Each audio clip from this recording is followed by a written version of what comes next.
Wala siya'y trabaho, wala sa siya'y asawa.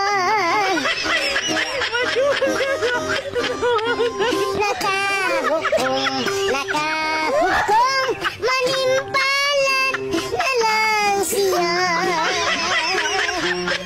Ilarga sa Manila, sa Maynila, sa Milarda, naman putos ang iyang dala.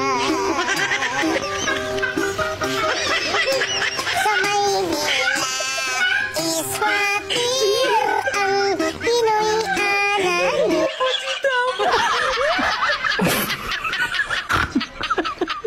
What?